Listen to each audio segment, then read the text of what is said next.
Wow.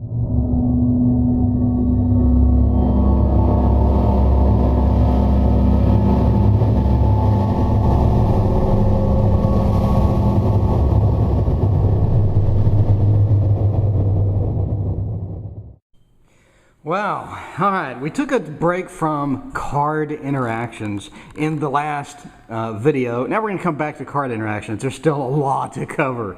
This is going to be obstacles, barriers.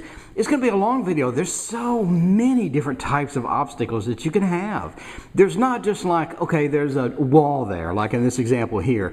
There's spatial barriers where there's a huge gap in between you and something else that you want in the card. There's other people barriers where there's somebody in your way, or there's, like in this example, there's a snake in this lady's way. There's all sorts of things that can be obstacles and barriers. Like I discussed in the other previous video, we have someone holding up a sword, or sorry, holding up a shield, and the shield is actually an obstacle. And you have different types of obstacles. You have like obstacles that you know that you're comfortable with, like the guy with the shield on the horse.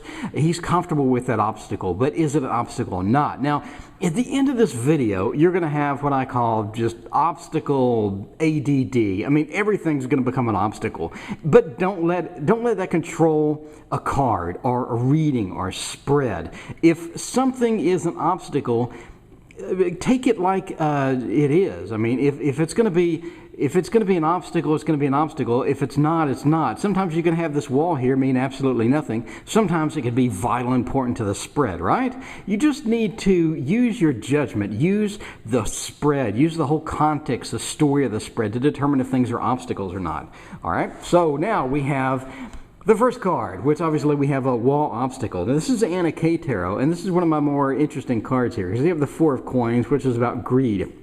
And you have the greedy guy here with all of his coins, and then you have his friends over here, and there's a wall in between them. If you look at the Rider-Waite, he's like holding a bunch of coins. He has coins on the bottom of him. He has coin on his head, and things like this as a barrier or an obstacle. And right here, the barrier is actually a wall. So it's more of an active barrier here, because he has put a wall between himself and what looks like his friends or strangers or something like this. So there's a barrier between him and other people based upon his greed, which is the Four of Pentacles. Now here you have another barrier, which is this wall behind this lady, and almost, I don't know if it's on this side of the wall or if it's on the other side of the wall, but you do have these dream cups, the Seven of Cups, and all these wonderful visions and things like this are at her side, but you do have a wall that's separating her from the rest of the world. So my question is does that factor into the dreaminess or the unreality of the Seven of Cups here? Is that barrier actually mean anything in the context of this particular card? And again, you're going to need to put this with a bunch of other cards and get a reading going in order to see if but it may be a barrier that's important to you and something you want to pay attention to. Now here we have, you've seen this card before, the good old Page of Wands, and this is the Anna K Tarot, which again I love, and you've seen this card too in a previous video. But again, you have the wall in between him, and this is talking about potential motion where he's ready to jump over, and he is. You can see him kind of leaning over, and I mean, he's on something. He's ready just to hop over this thing with his pole in the hand. So my question is this barrier mean anything to this particular card? So if you do have him over here, and like in the previous video, this fun party going on over here, the card interaction, my question is, what does this barrier mean? Does it mean it's a barrier between him and fun, maybe based upon his immaturity? I mean, you do have the Page here. Is his immaturity becoming a barrier towards the fun that he has over here? That, in other words, the potential motion's there, but he's not doing the actual motion because of the barrier. So what does this barrier mean in the context of that card? Now you have another barrier here where the lady's reaching down and grabbing this message. Now this is not a very sturdy barrier, obviously. It's just a bunch of sticks. I mean, a good swift kick and she could knock most of those out. and just grab the message. But my question here is, what does the barrier serve? What purpose does that barrier serve? Is that barrier a link, between her, a broken link between her and the message she's trying to get? Maybe she can't reach the message because of the barrier. Will she be knocking down the barrier to get to the message? In other words, what is the context of the barrier? In addition, you have a curtain behind her, which is also a barrier. So you have her kind of barriered in this little context of her, looks like a backyard or whatever. And here comes, someone with an important message to her. So my question is, what purposes do these barriers serve? If this is in a reading, is this woman who's asking the question maybe, or the woman in the context of a relationship reading or something like that, is she barriered in on purpose? But the barrier has, big gaps in it. Is that purposeful as well? She wants to barrier herself in, but she still wants to be kind of active with, relationships that don't mean anything maybe. She put barriers up and she's hiding in between here, but she still wants to watch and see maybe if there's her soulmate coming in one day or something like this. What purpose does that barrier serve? Now here we have another barrier where we have it looks like 6,000. I don't know if that's gold or what kind of thing. Maybe he's fishing or whatever. This is the Five of Pentacles, but you do have a barrier between him and his money.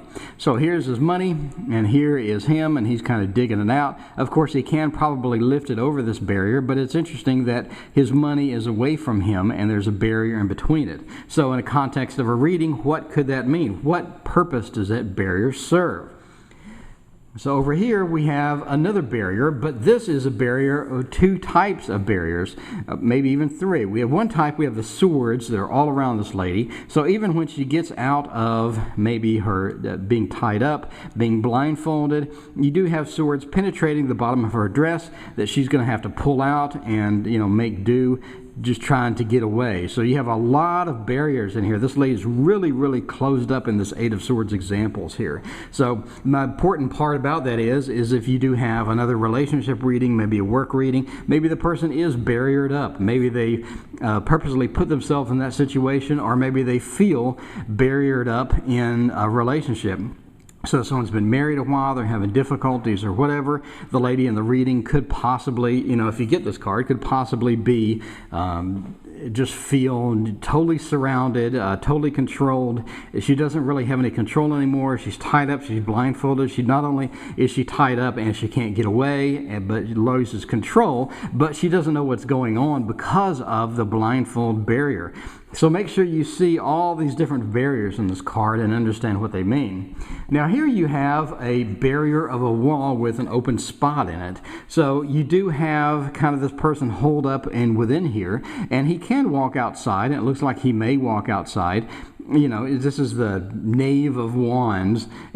So my question is he going to walk outside or not? Is he within these wall confines, barriers here for a reason? Has he kind of held himself in? Is he trying to change? So if you have a reading where the person's talking about, I haven't been in a serious relationship for a long time, and I met this girl, and I'm not sure what I'm going to do with that. Well, it looks like here where maybe if you haven't been in a good relationship in a long time, you've been kind of barriered up, holed up. Maybe you're unattracting people, maybe you're pissing off the opposite sex or whatever, and now you've decided maybe to come out of your hole, and you're deciding to get a little motion going out of here, getting out of your comfortable space and doing something that's more interesting. So we're not going to cover this one. That's obviously, what kind of barrier the dude's homeboy's tied up in like 18 different ways, so there's a barrier there. All right, let's talk about spatial barriers and time barriers. This is could potentially be a time barrier. You have this Eight of Cups guy. He looks like he's going to try to get onto this chariot back here, but the question is he going to make it? I don't think he's going to make it if he's going to try to get on there. You have a time barrier.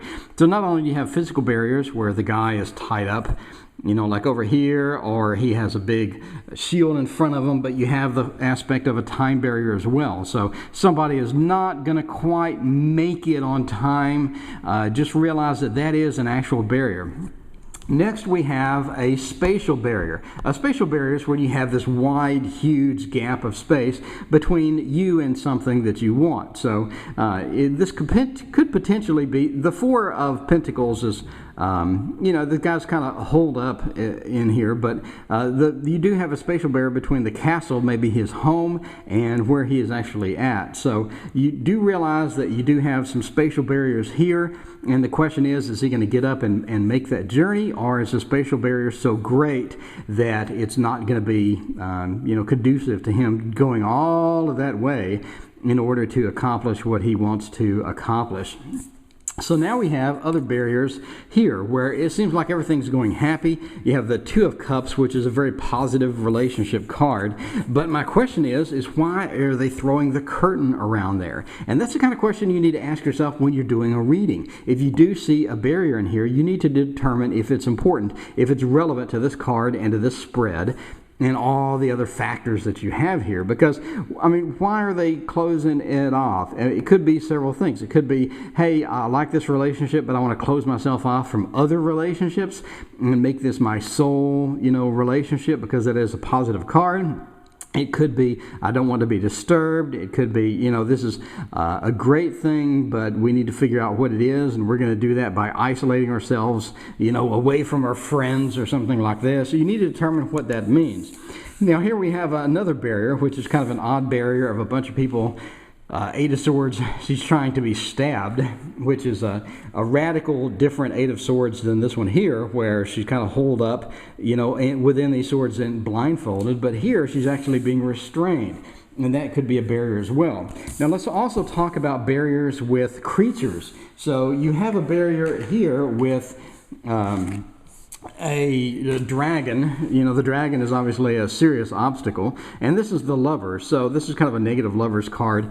You do have some conflict within the Lover's card, which is kind of unusual. And she's tied up and he's coming to rescue her. Hey, maybe this is a, you know, grandiose fantasy, woman fantasy here, where the man comes out of the cloud and rescue her. Who knows what it is, but you do have a barrier of this big nasty looking sea creature. All right, and the same with creature barriers here are other people barriers. You have a snake at the bottom here, and she's stepping out. She's Eight of Pentacles, you know, she's kind of wandering out, and then there's a snake here, and you can see this huge surprised look on her face, which is, you know, just not good at all. But you do have a barrier in regard to the snake, just like the old Enter the Dragon movie, where this where they put the snake on the, you know, the entrance to the underground tunnels, and Bruce Lee just gets a snake and baps him on the head and puts him in a sack. So, I mean, this could be, you know, it's something like that. So the question is you have to determine from within the reading what type of barrier this snake serves, and is this going to stop this woman from moving, all right?